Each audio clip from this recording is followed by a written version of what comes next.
তাতে আমাদের যা যা লাগছে আমি বলে দিই। 1 টেবিলস্পুন আমি গোলমরিচ ব্ল্যাক পেপার নিয়েছি। 1 টিস্পুন আমি চিলি ফ্লেক্স নিয়েছি, এটা অপশনাল। মিক্সড হার্ব নিয়েছি 1 টিস্পুন থেকেও কম, মানে হাফ টিস্পুন মতন। পার্সলে আমি ড্রাইড পার্সলে নিয়েছি 1 টেবিলস্পুন। চিনিটা হচ্ছে অপশনাল, এটা হাফ টিস্পুনের মতো। আর এটা এখানে আমি নিয়েছি অরিগানো নিয়েছি হাফ টিস্পুন। 4টে টমেটো আমি কুচিয়ে নিয়েছি, এটার আমি পিউরি বানাবো, পেস্ট করব। আর এখানে আমি 20টা মতো রসুন কোয়া নিয়েছি আর 2টো পেঁয়াজ নিয়েছি। পেঁয়াজ আর রসুনটা আমি কুচিয়ে নেব, স্লাইস করে নেব। আমি রসুন কুচি করে নিয়েছি, পেঁয়াজ কুচি করে নিয়েছি। আচ্ছা, ক্যাপসিকামটা অপশনাল, আমি কুচি করে নিয়েছি। পিউরি আমার রেডি হয়ে গেছে। এটাকে এবার আমি ছেঁকে নিতে হবে, স্ট্রেইন করে নিতে হবে।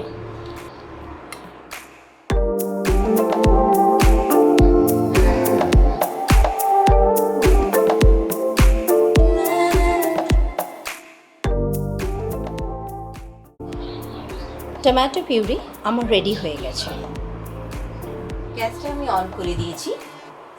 আমি এর মধ্যে এটা পুরোটাই আপনার হোয়াইট অয়েলের মধ্যে করব। আপনি হোয়াইট অয়েলও দিতে পারেন, অলিভ অয়েলও ইউজ করতে পারেন। অলিভ অয়েল আমি ইউজ করব পরে। জাস্ট 2 টিস্পুন আমি অয়েল দেব। অয়েলটা আমার গরম হয়ে গেছে। আমি এখানে গার্লিক যেটা কুচি করে রেখেছিলাম স্লাইস, সেটা আমি দিচ্ছি 1 টিস্পুন and 1.5 টিস্পুন দিচ্ছি আমি।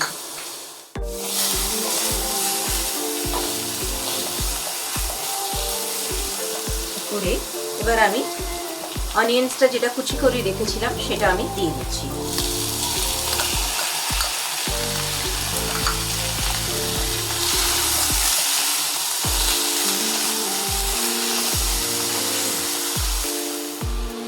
ক্যাপসিকামটা দিয়ে দেবো। ক্যাপসিকামটা দিলে একটা ক্রাঞ্চিনেস এর মধ্যে থাকে। অনেক সময় এই রেসিপিতে অনেকজন দেয় না, বাট ক্যাপসিকাম দিলে একটা ক্রাঞ্চিনেস। আপনি চাইলে রেড বেল পেপারও দিতে পারেন, গ্রিন ইয়েলো দিতে পারেন, আমি গ্রিনটা দিয়েছি। এটা দিয়ে আবার আমি একটুখানি গ্যাসের ফ্লেমটা বাড়িয়ে, এবার আমি এর মধ্যে টমেটো পিউরিটা দিয়ে দেবো, যেটা আমি করে রেখেছিলাম। এর মধ্যে এটা অ্যাড করে দিচ্ছি।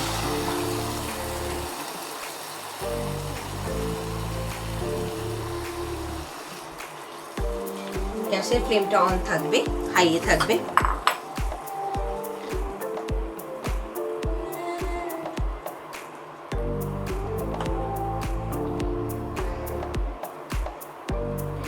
এর মধ্যে আমি ব্ল্যাক পেপারটা দিয়ে দিচ্ছি,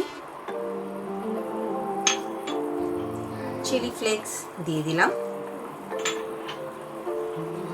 মিক্সড হার্ব যেটা নিয়েছিলাম সেটা দিয়ে দিলাম।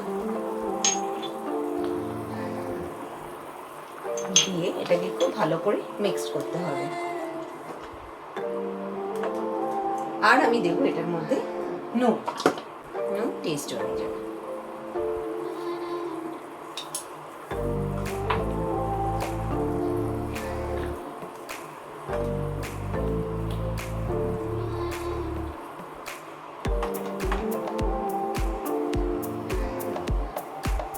এবার আমি এটাকে ঢেকে দেব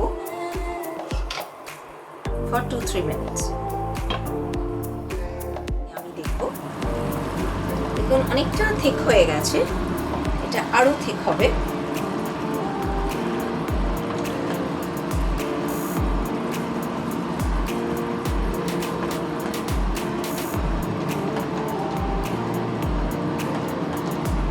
এটা আরো হবে। এবার আমি একটু এটাকে হাই ফ্লেমে দেবো। আবার আমি ঢাকনাটা খুলে দেখবো, দেখুন অনেকটা চেপে গেছে। এবার আমাদের আরেকটু টাইট করতে হবে। অরিগানোটা এবার আমি এর মধ্যে অ্যাড করে দিচ্ছি। আর আমি এখানে আরেকটা জিনিস অ্যাড করবো, জাস্ট 1 পিঞ্চ, এটা অপশনাল, নাটমেগ পাউডার।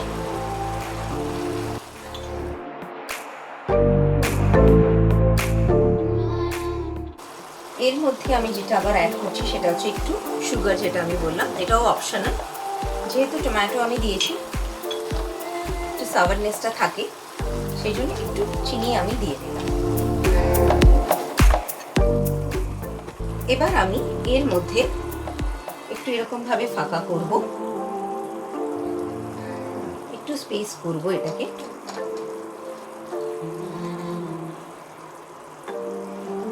এটা অপশনাল, আমি একটু পার্মেসান চিজ ব্যবহার করছি। ওই যে হোলগুলো বানিয়েছিলাম ওর মধ্যে একটু এরকমভাবে দেব।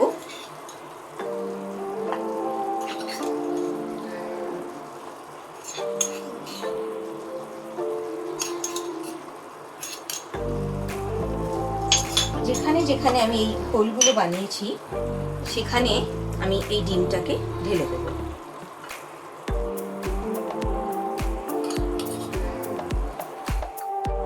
স্পেস করে নিন এইভাবে।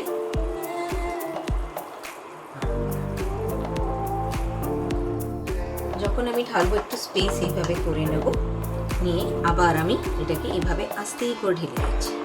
যদি ভেঙেও গিয়ে থাকে কোনো অসুবিধা নেই। এবার এখানটা আমি একটু স্পেস করবো, করে হাই ফ্লেম করে দেবো, দিয়ে জাস্ট ডিমগুলোর একটু উপরে একটু সল্ট আমি স্প্রিঙ্কল করে দিলাম। ডিমটা তো টেস্টলেস সেই জন্য। আর একটু গোলমরিচ জাস্ট স্প্রিঙ্কল করে দেবেন, মানে ডিমটা যখন খাবো খেতে ভালো লাগবে।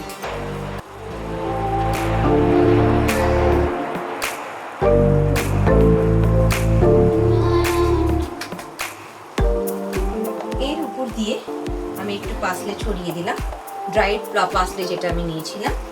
যদি পাসলে না হয় আপনারা ধনেপাতা কুচিও দিতে পারেন।